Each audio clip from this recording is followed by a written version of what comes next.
नमस्कार, सुप्रभात। आप देख रहे हैं खबर एचपी और समय हो चला है हिमाचल की 25 बड़ी खबरों को जानने का। इससे पहले यदि आप वीडियो को लाइक नहीं किए तो लाइक कर दीजिए और चैनल को सब्सक्राइब कर लीजिए। तो आइए एक नज़र डालते हैं 25 बड़ी खबरों पर फटाफट अंदाज में। हिमाचल प्रिंसिपल के ट्रांसफर से जुड़ा आदेश सरकार ने लिया वापस, लिस्ट में 61 नाम थे शामिल। जब कुछ देर पहले राज्य सरकार ने 61 स्कूल प्रधानाचार्यों के तबादले से जुड़ा आदेश जारी किया था, लेकिन अब यह आदेश रद्द कर दिया गया। में जारी लिस्ट के अनुसार पिछले 3 व इससे अधिक समय से एक ही स्थान पर डटे प्रधानाचार्यों को बदलकर खाली स्थानों पर तैनाती की गई थी। में बुधवार को सचिव शिक्षा राकेश कंवर की ओर से इस संबंध में आदेश जारी किया गया था, जिसमें कहा गया कि सभी प्रधानाचार्य को निर्देश दिए गए कि वह जल्द अपने पदों पर ज्वाइन करें व इसकी रिपोर्ट स्कूल शिक्षा निदेशालय को भेजें। वहीं राज्य सरकार ने शिक्षकों के तबादलों पर बीच सत्र में रोक लगाई हुई है। वह 30 अप्रैल तक ही तबादले होंगे, वह भी जरूरत के अनुसार। मई महीने में तबादलों पर पुनः रोक लगा दी जाएगी। वह सरकार पहले ही स्पष्ट कर चुकी है कि बीच सत्र में कोई भी तबादला आदेश नहीं किया जाएगा। अब लोगों को भरना होगा प्रॉपर्टी टैक्स, हर परिवार देगा 100 रुपये का कर। शिमला के इस गांव से हुई शुरुआत। राजधानी के साथ टूटू मछठाई पंचायत की ग्राम सभा में मंगलवार को हुई बैठक में सरकार की ओर से प्रेषित एजेंडे के अनुरूप वर्तमान बीपीएल सूची में शामिल परिवारों की समीक्षा के साथ साथ वर्ष 2025-26 की सूची में शामिल करने के लिए सरकार की ओर से तय किए गए मापदंडों के अनुसार पात्र लाभार्थियों से 30 अप्रैल तक आवेदन करने को कहा। ग्राम सभा की अध्यक्षता करते हुए पंचायत प्रधान उत्तम सिंह कश्यप ने बताया कि 30 अप्रैल तक प्राप्त आवेदन की एसडीएम की अध्यक्षता में पंचायत सचिव, क्षेत्रीय पटवारी और स्थानीय आंगनबाड़ी कार्यकर्ता की संपत्ति 15 जून तक आवेदकों की पात्रता की जांच करेगी। हड़ताल पर बैठे वोकेशनल ट्रेनर को टर्मिनेशन ऑर्डर जारी। जब पिछले 11 दिन से चौड़ा मैदान में हड़ताल पर बैठे वोकेशनल ट्रेनर्स को अब कंपनियों की ओर से टर्मिनेशन ऑर्डर जारी कर दिए गए। जिन कंपनियों के अधीन यह वोकेशनल ट्रेनर सेवाएं दे रहे थे, उन कंपनियों की ओर से शिक्षकों को अलग अलग टर्मिनेशन की मेल की गई है। इसमें किसी वीटी को 3, किसी को 5 तो किसी को इससे अधिक तक समय तक ज्वाइन न करने के बाद टर्मिनेशन दिया गया। यानी 31 मार्च को करार खत्म होने के बाद लगभग सभी को अब टर्मिनेशन ऑर्डर जारी किए गए हैं। चेहरा दिखाते ही जनरेट हो जाएगा यूएएन नंबर। ईपीएफओ के तहत आने वाले कर्मचारियों के लिए केंद्र सरकार ने एक और अच्छी खबर का ऐलान किया। केंद्रीय श्रम मंत्री मनसुख मंडाविया ने मंगलवार को बताया कि सेवानिवृत्ति कोष निकाय ईपीएफओ की सामाजिक सुरक्षा योजनाओं में शामिल कर्मचारी अब केवल चेहरे की पहचान कराकर ही सार्वभौमिक भविष्य निधि खाता संख्या और उससे जुड़ी सेवाएं हासिल कर सकेंगे। मीडिया कर्मियों से बात करते हुए मंडाविया ने कहा कि कर्मचारी भविष्य निधि संगठन ने चेहरे के प्रमाणीकरण का उपयोग करके यूएएन आवंटन और उसे एक्टिवेट करने के लिए उन्नत डिजिटल सेवाएं शुरू की है। करोड़ों ईपीएफओ के सदस्यों को संपर्क रहित, सुरक्षित और पूरी तरह से डिजिटल सेवाओं का लाभ मिलेगा। 14 अप्रैल से नहीं मिलेंगे पानी के नए कनेक्शन, स्टाफ की छुट्टियां रद्द। राज्य में 14 अप्रैल से करीब 3 माह तक पानी के नए कनेक्शनों पर रोक रहेगी। यानी बरसात के सीजन तक न तो प्रदेश में कहीं नया नल लगेगा, वहीं इस दौरान फील्ड स्टाफ की छुट्टियां भी रद्द रहेगी। जल शक्ति विभाग प्रतिवर्ष पानी के नए कनेक्शन लगाने पर रोक लगाता है, ताकि गर्मियों के सीजन में राज्य में लोगों को पेयजल आपूर्ति की समस्या का सामना न करना पड़े। हालांकि मौसम विभाग के अनुसार इस वर्ष पिछले वर्ष की तुलना में गर्मी अधिक पड़ने के आसार हैं, जिससे राज्य में पेयजल को लेकर समस्या पैदा हो सकती है। हालांकि बहुत अधिक प्रभावित इलाकों व मैदानी इलाकों में जल शक्ति विभाग द्वारा टैंकरों के माध्यम से भी पेयजल उपलब्ध करवाया जाता है। बिहार, हिमाचल, तमिलनाडु और पुडुचेरी के लिए केंद्र ने 1280 करोड़ रुपए की मंजूरी दी। जाने कारण। केंद्रीय गृह मंत्री अमित शाह की अध्यक्षता वाली एक उच्च स्तरीय समिति ने 2024 में बाढ़, बादल फटने, भूस्खलन और चक्रवाती तूफान से प्रभावित बिहार, हिमाचल प्रदेश, तमिलनाडु और पुडुचेरी को 1280 करोड़ रुपए की अतिरिक्त केंद्रीय सहायता को मंजूरी दे दी है। न्यूज एजेंसी पीटीआई के मुताबिक एक आधिकारिक बयान में कहा गया है कि कुल 1280 करोड़ 35 लाख रुपये में से बिहार के लिए 588 करोड़ 73 लाख रुपये, हिमाचल प्रदेश के लिए 136 करोड़ 22 लाख रुपये, तमिलनाडु के लिए 522 करोड़ 34 लाख रुपये और पुडुचेरी के लिए 33 करोड़ 6 लाख रुपये मंजूर किए गए हैं। मंडी में सांसद कंगना रनौत ने दिया विवादित बयान, कांग्रेस को बताया अंग्रेजों की भोली बिसरी औलादें।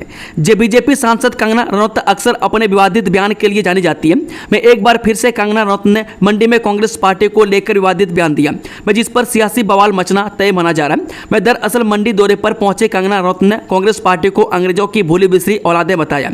मंडी दौरे पर पहुंची कंगना रनौत ने कहा, भाजपा सनातनी संस्कृति से जुड़ी हुई पार्टी है, जबकि ये लोग अंग्रेजों की भोली बिसरी औलादें हैं। ये है कांग्रेस की हकीकत। कांग्रेस की विचारधारा चोर चोर मौसरे भाई जैसी है। जहां भी कांग्रेस के नेता मिलते हैं वहां डाकुओं की गैंग बन जाती है। हिमाचल में कभी भी बन सकती है भाजपा की सरकार, प्रदेश में चल रहा माफियाओं का राज। ये देश भर में भारतीय जनता पार्टी सभी विधानसभा क्षेत्रों में सक्रिय सदस्य सम्मेलन आयोजित कर रही है। मैं इसी कड़ी में हिमाचल प्रदेश में भी भाजपा द्वारा सक्रिय सदस्य सम्मेलन का आयोजन किया जा रहा है। मैं शिमला में आयोजित इस सम्मेलन में पहुंचे बीजेपी सांसद सुरेश कश्यप ने हिमाचल में जल्द और कभी भी भाजपा की सरकार बनाने की बात कही और सुखविंदर सरकार पर जमकर निशाना साधा। मैं शिमला लोकसभा क्षेत्र से बीजेपी सांसद सुरेश कश्यप ने कहा, जिस तरह से भाजपा पूरे देश में आगे बढ़ रही है, मैं उससे यह तय है कि बहुत जल्द ही हिमाचल प्रदेश में कभी भी फिर से भारतीय जनता पार्टी विराजमान होंगी।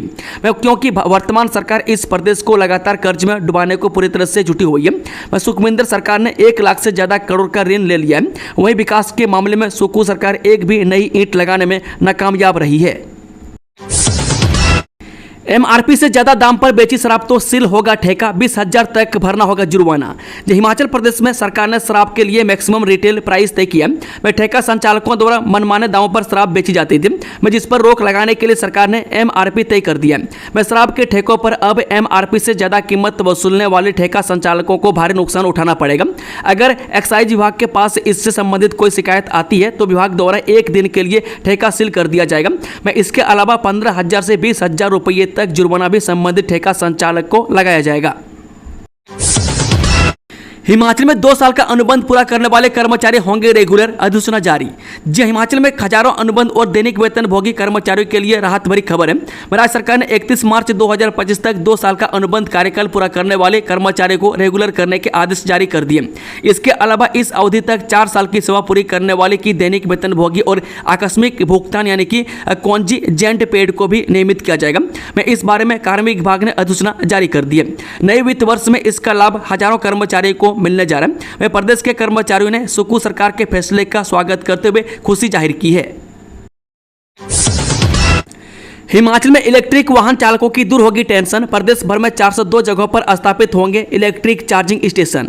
जी, हिमाचल प्रदेश की सुखविंदर सरकार इलेक्ट्रिक वाहनों को प्रोत्साहित करने और हरित परिवहन को बढ़ावा देने के लिए इलेक्ट्रिक इंफ्रास्ट्रक्चर के विकास पर कार्य कर रही है। इस दिशा में अब तक राज्य में 6 ग्रीन कॉरिडोर विकसित किए जा चुके हैं ताकि इलेक्ट्रिक वाहनों की सुचारू आवाजाही की जा सके। इसके अलावा राज्य सरकार ने 402 स्थानों पर इलेक्ट्रिक चार्जिंग स्टेशन स्थापित करने को स्वीकृति प्रदान की है। बता दें कि इलेक्ट्रिक चार्जिंग स्टेशन के लिए चयनित स्थानों में मुख्य रूप से सरकारी परिसरों जैसे लोक निर्माण विभाग के विश्राम गृह, परिधि गृह, उपायुक्तों व पुलिस अधीक्षकों के कार्यालय परिसर आदि शामिल हैं। इनमें से लोक निर्माण विभाग के विश्राम गृहों में 252, जल शक्ति विभाग के विश्राम गृहों में 19, हिमाचल प्रदेश राज्य विद्युत बोर्ड निगम के परिसरों में 18, वन विभाग के परिसरों में 100, उपायुक्त और पुलिस अधीक्षक कार्यालय परिसरों में 12 तथा BBNDA कार्यालय में 1 चार्जिंग स्टेशन स्थापित किया जाएगा। अध्यापक पात्रता परीक्षा का शेड्यूल जारी, जाने आवेदन की लास्ट डेट, एडमिट कार्ड कब, जाने सब कुछ। हिमाचल प्रदेश स्कूल शिक्षा बोर्ड ने जून 2025 में आयोजित होने वाली 10 विषयों की अध्यापक पात्रता परीक्षा की टेट का शेड्यूल जारी कर दिया है। परीक्षा में भाग लेने के लिए आवेदक 10 से 30 अप्रैल तक ऑनलाइन आवेदन कर सकते हैं। बता दें कि बोर्ड की ओर से जारी कार्यक्रम के अनुसार टेट परीक्षाएं 1 जून से 14 जून 2025 तक आयोजित की जाएंगी। उम्मीदवारों की प्रवेश पत्र परीक्षा से 4 दिन पहले बोर्ड की आधिकारिक वेबसाइट पर अपलोड कर दिए जाएंगे। आवेदनकर्ताओं को प्रोस्पेक्टस और ऑनलाइन एप्लीकेशन के लिए बोर्ड की वेबसाइट पर ही आवेदन करना होगा। में निर्धारित अंतिम तिथि 30 अप्रैल के बाद भी आवेदन किया जा सकता है, लेकिन इसके लिए विलंब शुल्क देना होगा। में 1 मई से 30 मई तक 600 रुपये विलंब शुल्क के साथ आवेदन स्वीकार किए जाएंगे। भाजपा सांसद बोली, चांद पर दाग हो सकता है लेकिन पीएम मोदी पर एक भी नहीं। हिमाचल प्रदेश के सुंदरनगर में भाजपा सांसद कंगना रनौत ने एक सभा को संबोधित करते हुए हिमाचल सरकार पर निशाना साधा। रनौत ने अपने संबोधन के दौरान कहा कि 2014 से पहले 2G घोटाला, कोयला घोटाला और चारा घोटाला समेत कई घोटाले हुए। मैं अभिनेत्री से राजनेता बनी कंगना ने प्रधानमंत्री नरेंद्र मोदी की तारीफ करते हुए कहा कि चांद पर दाग हो सकता है लेकिन प्रधानमंत्री मोदी पर एक भी दाग नहीं है। उन्होंने कहा कि RSS सनातन राष्ट्र वासुदेव कुटुंबकम की विचारधारा का पालन करता है। वह कंगना रनौत ने अपने संबोधन के दौरान कहा, भाजपा और RSS की विचारधारा सनातन राष्ट्रवाद वसुदेव कुटुंबकम का पालन करती है, जिसका हम लंबे समय से पालन करते आ रहे हैं। अब 146 JOIT को बोर्ड और निगमों में मिलेगी नौकरी। चयन आयोग ने सरकार को भेजी file. Junior office assistant post code 939 भर्ती प्रक्रिया में एक नया मोड़ आया। वह बिजली बोर्ड की ओर से चयनित 148 अभ्यर्थियों को नौकरी देने में असमर्थता जताने के बाद अब इन अभ्यर्थियों को राज्य सरकार के 5 अन्य बोर्डों और निगमों में समायोजित किया जाएगा। बता दें कि JOIT के 295 पदों को भरने की प्रक्रिया वर्ष 2022 से चल रही है। वह 24 अप्रैल 2022 को आयोजित लिखित परीक्षा में 1,18,000 आवेदकों में से 68,000 ने भाग लिया था।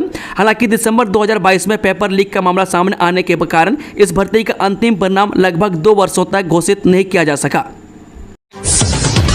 अगले महीने शिमला आएंगी राष्ट्रपति मुर्मू, जा सकती है IIT मंडी अटल टनल भी। राष्ट्रपति द्रौपदी मुर्मू अगले महीने हिमाचल प्रदेश आ रही हैं। राज्य सरकार को यूं तो 2 से 12 मई के बीच उनके संभावित दौरे की तैयारियां करने को कहा गया है, मगर वह 5 से 9 अप्रैल के बीच हिमाचल के दौरे पर रह सकती है। उनका IIT मंडी जाने का भी कार्यक्रम है। वह अटल टनल देखने भी जा सकती है। वह शिमला में वह राज्यपाल की ओर से आयोजित भोज में राजभवन भी जा सकती है। वह भारतीय प्रौद्योगिकी संस्थान मंडी में राष्ट्रपति द्रौपदी मुर्मू 6 और 7 मई को होने वाले 15 सालों की उपलब्धि समारोह में शिरकत करेंगे। वह समारोह में बतौर मुख्य अतिथि आमंत्रित की गई है। मंगलवार को केंद्रीय रक्षा मंत्रालय से उस सेना सचिव राकेश कुमार सिंह और अन्य वरिष्ठ अधिकारी राष्ट्रपति के दौरे की तैयारियों को लेकर शिमला आए। उन्हें राष्ट्रपति निवास से छराबड़ा का भी मुआयना किया। उन्होंने राजभवन में राज्यपाल से भी भेंट की। इस अवसर पर राज्य सरकार के सचिवालय प्रशासन विभाग के अधिकारी भी विशेष रूप से मौजूद रहे। राज्य सरकार को अभी उनके दौरे की अंतिम रूपरेखा नहीं आई है। वहीं पूर्व में बतौर राष्ट्रपति प्रणब मुखर्जी का IIT मंडी का दौरा तय हुआ था, लेकिन खराब मौसम के चलते वह नहीं पहुंच पाए थे। मैं सब ठीक रहा और राष्ट्रपति का दौरा होता है तो यह IIT में किसी राष्ट्रपति का यह पहला दौरा होगा। हिमाचल प्रदेश हाईकोर्ट के आदेश, TGT से अनुबंध सेवाकाल के लाभ वापस लेने पर रोक। हिमाचल हाईकोर्ट ने शिक्षा विभाग में नियुक्ति TGT यानी कि ट्रेंड ग्रेजुएट टीचर को मिले अनुबंध सेवाकाल के लाभ वापस लेने और वसूली की कार्रवाई पर रोक लगा दी है। वह पुनर्निर्धारित वेतन के लाभ को खारिज करने पर भी रोक लगाई है। अदालत की ओर से लगाई गई रोक से केवल उन्हीं शिक्षकों को राहत मिलेगी जिन्होंने व्यक्तिगत रूप से याचिका दायर की है। न्यायाधीश तरलोक सिंह चौहान और न्यायाधीश सुशील कुकरेजा की खंडपीठ ने कहा कि 28 मार्च 2025 के विवादित आदेश के आधार पर याचिकाकर्ताओं से कोई वसूली नहीं की जाएगी। वह सुनवाई 6 मई को होगी। नितिन गडकरी से मिले नेता प्रतिपक्ष जयराम ठाकुर, जंजैहली जेल और अन्य सड़कों के चौड़ीकरण को कहा। नेता प्रतिपक्ष जयराम ठाकुर बुधवार को नई दिल्ली में सड़क परिवहन एवं राजमार्ग मंत्री नितिन गडकरी से शिष्टाचार भेंट कर हिमाचल प्रदेश में प्रधानमंत्री मोदी के मार्गदर्शन में केंद्र सरकार की ओर से चलाए जा रहे विभिन्न प्रोजेक्ट, प्रदेश भर में बिछाए जा रहे टनलों और नेशनल हाईवे के जाल के लिए आभार व्यक्त किया। नेता प्रतिपक्ष ने नितिन गडकरी से जंजैहली जेल चौक, नगवान समेत प्रदेश के कई सड़कों के चौड़ीकरण और सुधारीकरण करवाने का आग्रह किया। 4 दिन बारिश का अलर्ट, गर्मी से मिलेगी राहत, चोटियों पर होगी बर्फबारी। आने वाले 4 दिनों में प्रदेश के मैदानी इलाकों के साथ मध्यम ऊंचाई वाले क्षेत्र में जहां तेज हवाओं के साथ बारिश होने की आशंका है, वहीं अधिक ऊंचाई वाले क्षेत्र में बर्फबारी का अलर्ट जारी किया है। मैं इससे प्रदेश के लोगों को गर्मी से कुछ निजात मिल सकेगी। मैं किसान व बागवान भी बारिश का इंतजार कर रहे हैं। मैं फिलहाल हिमाचल के मैदानी इलाकों के साथ मध्यम ऊंचाई वाले क्षेत्रों में भी गर्मी का कहर बरफने लगा है। मैं राजधानी शिमला में भी काफी ज्यादा गर्म मौसम था, जिसमें मंगलवार को थोड़ी राहत शाम के समय मिली है। मौसम की विभाग की माने तो प्रदेश में 4 दिन बारिश और बर्फबारी का पूर्वानुमान है। बुधवार से मौसम खराब हो जाएगा। वहीं 30 से 40 किलोमीटर प्रति घंटा की रफ्तार से हवाओं के चलने का भी पूर्वानुमान मौसम विज्ञान केंद्र शिमला ने दिया है। मौसम विज्ञान केंद्र के अनुसार 9, 10 और 11 अप्रैल को राज्य के चंबा, कुल्लू, कंगड़ा, लाहौल स्पीति, किन्नौर और मध्य पर्वतीय क्षेत्रों में कुछ स्थानों पर हल्की से मध्यम बारिश से बर्फबारी हो सकती है, जबकि 10, 11 और 12 अप्रैल को कहीं कहीं बारिश की आशंका है। विद्यार्थियों को डिग्री पूरा करने का विशेष मौका। हिमाचल प्रदेश तकनीकी विश्वविद्यालय हमीरपुर ने बीटेक यानी कि लेटरल एंट्री के शैक्षणिक सत्र 2015-16 से 2017-18 तक और बी फार्मेसी यानी कि आयुर्वेद के शैक्षणिक सत्र 2016-17 से 2018-19 तक BCA, BBA और BSc HM एंड CT के शैक्षणिक सत्र 2018-19 तक के पूर्व के सभी विद्यार्थियों को डिग्री पूरा करने का विशेष मौका दिया है। उपरोक्त स्नातक विषयों के विद्यार्थी भी परीक्षा फॉर्म 26 अप्रैल तक ही बिना लेट फीस के भर सकते हैं।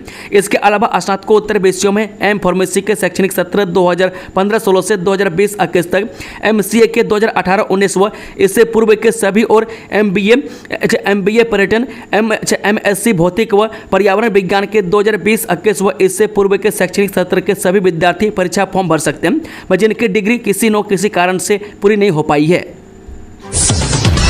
नाबालिग के अपहरण का मामले में 2 युवक गिरफ्तार। जिला कुल्लू के निर्मल विकास खंड के अंतर्गत बुरो थाने में एक नाबालिग के अपहरण का मामला दर्ज किया गया है। पुलिस ने इस मामले में 2 युवकों को गिरफ्तार कर जांच शुरू कर दी है। प्राप्त जानकारी के अनुसार बुरो में स्थित एक नाई की दुकान में काम करने वाले 2 युवक मुबारिक व शोएब अक्सर एक स्कूल में पढ़ने वाली नाबालिग युवती से फोन पर संपर्क में रहते थे। युवती की मां को जब इसका पता चला तो वह अपनी बेटी को गाँव ले गए, लेकिन 7 अप्रैल की रात जब माँ और बेटी सो रही थी तभी युवती अचानक लापता हो गई। अगली सुबह 8 अप्रैल को भी परिजनों ने तलाश की, लेकिन उसका कोई सुराग नहीं मिला। वर्ष 2025 तक टीबी मुक्त होगा भारत, अनुराग ठाकुर। जब पूर्व केंद्रीय मंत्री एवं सांसद अनुराग ठाकुर ने कहा कि संयुक्त राष्ट्र ने वर्ष 2030 तक दुनिया को टीबी मुक्त करने का लक्ष्य रखा है, लेकिन भारत ने इसके लिए वर्ष 2025 तक का लक्ष्य रखा है। उन्होंने कहा कि बीते 11 वर्ष में भारत विश्व स्तरीय स्वास्थ्य सेवाओं का हब बना है। अनुराग ठाकुर उज्बेकिस्तान प्रवास के दौरान समरकंद स्टेट मेडिकल यूनिवर्सिटी में भारतीय मूल के मेडिकल छात्रों को संबोधित कर रहे थे। उन्होंने कहा कि वर्ष 2013-14 में भारत सरकार का स्वास्थ्य क्षेत्र के लिए बजट 37,000 करोड़ रुपये था, जो वर्ष 2025-26 में बढ़कर 1,37,000 करोड़ रुपये हो गया है। पेंशनर्स एसोसिएशन के प्रदेश वरिष्ठ उपाध्यक्ष सहित 5 पदाधिकारी निष्कासित। Himachal Pradesh pensioners welfare association ने अनुशासनहीनता पर कड़ी कार्रवाई अमल में लाई है। इसके तहत प्रदेश कार्यकारिणी ने सर्वसम्मति से 5 पदाधिकारी को प्राथमिक सदस्यता से 6 वर्ष के लिए निष्कासित कर दिया। इनमें संगठन के प्रदेश वरिष्ठ उपाध्यक्ष सुरेश ठाकुर के साथ ही शिमला नगर इकाई के प्रधान मदन शर्मा, वरिष्ठ उप प्रधान दीपराम और सदस्य गंगाराम व भूपराम शामिल हैं।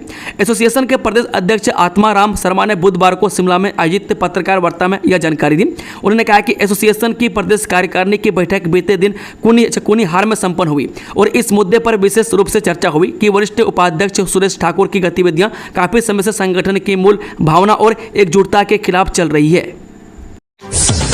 हाईकोर्ट के फैसले के बाद 12 डॉक्टरों को मिला पदोन्नति का तोहफा, 3 की हुई ट्रांसफर। जिस स्वास्थ्य विभाग के 12 डॉक्टरों को पदोन्नति का तोहफा मिला है, प्रदेश उच्च न्यायालय में चल रहे मामलों का निपटारा होने के बाद इन्हें प्रमोशन मिली है। इनमें doctor Rakesh Pawar, doctor Tarachand, doctor Anita Negi, doctor Ranjeet Thakur, doctor Subhash Chand, doctor Jalam Singh, doctor Roshan Lal Kaundal, doctor Tilak Bhagra, doctor Sanjay Jagotam, doctor Deshraj Sharma, doctor Virendra Thakur और डॉक्टर ओमेश कुमार भारती शामिल हैं, जिन्हें उपनिदेशक यानी CMO MS प्रिंसिपल ट्रेनिंग के पदों पर पदोन्नत किया गया है। इनकी नियुक्ति के आदेश अलग से जारी किए जाएंगे और मौजूदा स्तर में तैनाती वाली जगह से ही इन्हें अपनी ज्वाइनिंग रिपोर्ट देने के लिए कहा गया है। सुजानपुर में सिक्योरिटी गार्ड और सुपरवाइजर के साक्षात्कार 11 को मिलेगा इतना वेतन। जी हां, SIS इंडिया लिमिटेड साहतलाई बिलासपुर द्वारा सिक्योरिटी गार्ड और सुपरवाइजर के 100 पदों पर भर्ती के लिए 11 अप्रैल को सुबह 11 से दोपहर 2 बजे तक उप रोजगार कार्यालय सुजानपुर में साक्षात्कार लिए जाएंगे। जिला रोजगार अधिकारी सुरेंद्र शर्मा ने बताया कि इन पदों के लिए 19 वर्ष से 40 वर्ष तक के पुरुष उम्मीदवार भर्ती किए जाएंगे।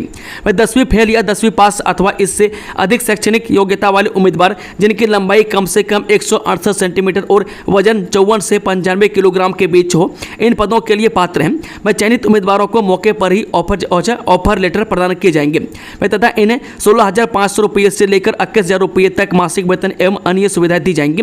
जिला रोजगार अधिकारी ने इच्छुक उम्मीदवारों से साक्षात्कार के लिए 11 अप्रैल को सुबह 11 बजे उप रोजगार कार्यालय सुजानपुर में उपस्थित होने की अपील की है। जिला रोजगार अधिकारी ने बताया कि अगर कोई युवा उपरोक्त योग्यता रखता है और उनका नाम किसी भी रोजगार कार्यालय में पंजीकृत है तो वह अपने मूल प्रमाण पत्रों तथा हिमाचली प्रमाण पत्र के साथ साक्षात्कार में भाग ले सकता है। करसोग में बीजेपी ने निकाली रोष रैली। MLA दीपराज बोले सरकार ने गरीबों की जेब पर डाला डाका। करसोग नगर पंचायत के सभागार में बुधवार को भाजपा के मंडल स्तरीय कार्यकर्ताओं की बैठक आयोजित की गई।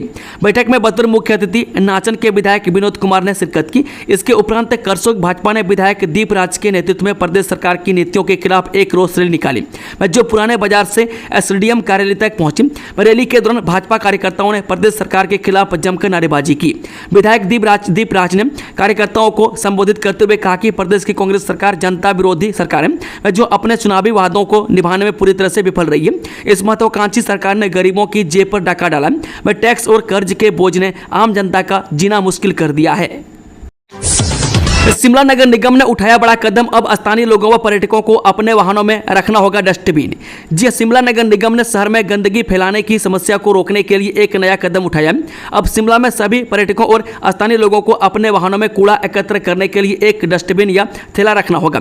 यह निर्णय पर्यटकों और स्थानीय वाहन मालिकों को जागरूक करने के लिए लिया गया, ताकि वे शहर में खुले में कूड़ा न फेंके और शिमला को स्वच्छ बनाए रखने में अपना योगदान दे सके। चिट्टा तस्करी मामले में मुख्य सप्लायर पति पत्नी को पुलिस ने पंजाब से दबोचा। सोनू गैंग से जुड़े अब तक 32 सदस्य गिरफ्तार। हिमाचल पुलिस की नशा तस्करों के खिलाफ लगातार कार्रवाई जारी है। पुलिस चिट्टा तस्करी के नेटवर्क को तोड़ने में जुटी है। इसी कड़ी में रामपुर पुलिस ने बड़ी कार्रवाई करते हुए चिट्टा तस्करी में संलिप्त सोनू गैंग के मुख्य सप्लायर पति पत्नी को पंजाब के फरीदकोट से गिरफ्तार किया है। पुलिस ने दोनों आरोपी को कोर्ट में पेश करने के बाद पुलिस रिमांड पर लिया है। वहीं मामले में पुलिस ने अब तक सोनू गैंग से जुड़े 32 आरोपियों को गिरफ्तार कर लिया है। संसद में क्यों गूंजा हिमाचल के सैनिक रेस्ट हाउस का मामला, पूर्व सैनिकों में क्यों है रोष। हिमाचल प्रदेश के सिरमौर जिले में स्थित पांवटा साहिब सैनिक रेस्ट हाउस का मामला एक बार फिर चर्चा में आ गया। बीते दिनों शिमला लोकसभा क्षेत्र से सांसद सुरेश कश्यप ने इस मामले को लोकसभा में उठाया था, जिसके बाद सैनिक रेस्ट हाउस के बंद होने से लोगों में खासा रोष देखने को मिल रहा है। मंडी में फिर थमेंगे गाड़ियों के पहिए, 30 अप्रैल तक रोजाना 2 घंटे बंद रहेगा highway. Chandigarh Manali national highway Mandi से पंडो के बीच गाड़ियों की आवाजाही के लिए आगामी 30 अप्रैल तक बंद रहेगा। दरअसल जिला प्रशासन ने इस पैच के बीच जारी निर्माणाधीन 4 लेन कटिंग के चलते ये फैसला लिया है, जिसके चलते रोजाना 2 घंटे तक नेशनल हाईवे बंद रहने वाला है। अगले मई महीने से हिमाचल प्रदेश में टूरिस्ट सीजन शुरू हो जाएगा। टूरिस्ट सीजन को लेकर जिला प्रशासन ने इस हाईवे की कटिंग करने का फैसला लिया है, ताकि पर्यटन सीजन के दौरान हाईवे पर गाड़ियों का जाम न लगे और लोगों को लंबे जाम से निजात मिल सके। डीसी मंडी एवं जिला आपदा प्रबंधन प्राधिकरण अध्यक्ष अपूर्व देवगन ने इस हाईवे को बंद रखने के आदेश जारी किए हैं। फोन में डाउनलोड ऐप से ठगों की आप पर नजर, सर्च इंजन भी हो रहा है ट्रैक, ऐसे हो रही ठगी। जी हां, एंड्रॉयड फोन हाथ में आने से हर व्यक्ति की पहुंच बढ़ गई है, लेकिन इससे लोग साइबर ठगों के निशाने पर भी आ गए। मोबाइल में डाउनलोड ऐप से भी ठग आप पर नजर रख रहे हैं। सर्च इंजन से भी आपको ट्रैक किया जा रहा है। साइबर अपराध विशेषज्ञों का कहना है कि ठगों के पास लोगों के नाम पते के साथ उनका ईमेल आईडी, फोन व आधार नंबर ही नहीं, क्रेडिट कार्ड, प्रीपेड कार्ड का सीरियल नंबर और CVV नंबर जैसी निजी जानकारियां भी हैं। ये सूचनाएं साइबर अपराधी बैंकों, फोन में डाउनलोड ऐप और शॉपिंग साइटों से हासिल कर रहे हैं। दोस्तों, खबरों का सिलसिला समाप्त होता है। अगर जानकारी पसंद आई तो वीडियो को लाइक, शेयर, चैनल को सब्सक्राइब जरूर कर लें और कमेंट बॉक्स में कमेंट करके बताएं कि आप न्यूज़ को हिमाचल के किस कोने में बैठकर देख रहे हैं। Thank you, all the best. जय हिंद, जय हिमाचल।